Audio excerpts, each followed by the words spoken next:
Здравейте на всички! Добре дошли в канала ми! Днес ще говорим за многобройните ползи от маслините, един продукт, който е изключително полезен за нашето здраве. Маслините не само, че са вкусна закуска, но също така предлагат много здравословни предимства. Какви са следователно ползите от маслините? Ето няколко важни точки, които трябва да имате предвид. Укрепва имунната система. Маслините са богати на антиоксиданти и витамини, които укрепват имунната система. Подпомага здравето на сърцето.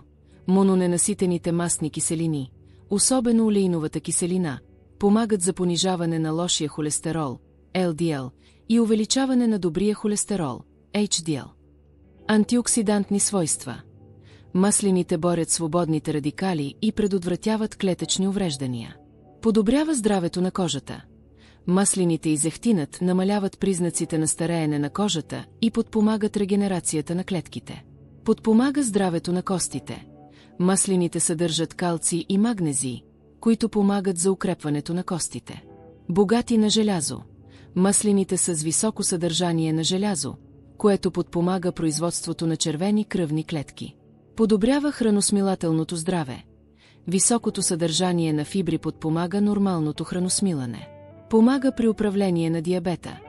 Маслините могат да помогнат за регулиране на нивата на инсулин и стабилизиране на кръвната захар. Намалява високото кръвно налягане. Съединенията в маслините могат да помогнат за регулиране на кръвното налягане. Намалява петна по кожата. Редовната консумация може да помогне за намаляване на петна по кожата. Облегчава алергичните симптоми. Маслините имат антихистаминови свойства, които могат да облегчат алергичните реакции. Намалява стреса. Маслините могат да подобрят настроението и да намалят нивата на стрес. Защитава здравето на черния дроб. Маслините и зехтинът подпомагат детоксикацията на черния дроб. Подпомага здравето на косата. Зехтинът помага за хидратиране на косата и кратко придава блясък. Предоставя енергия. Естественото съдържание на мазнини в маслините осигурява енергия за организма. Помага при контролиране на теглото.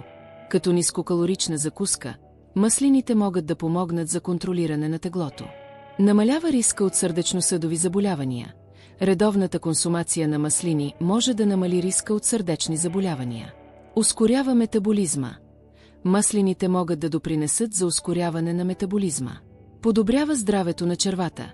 Съдържанието на фибри подпомага движението в червата и предотвратява запек. Източник на здравословни мастни киселини.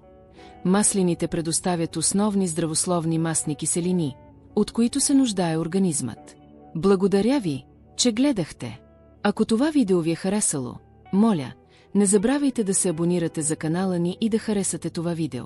Така ще бъдете уведомени веднага, когато качим ново съдържание. Ще се радвам да чуя вашите мисли в коментарите, вашето мнение е много важно за мен. До следващото видео. Всичко най-добро!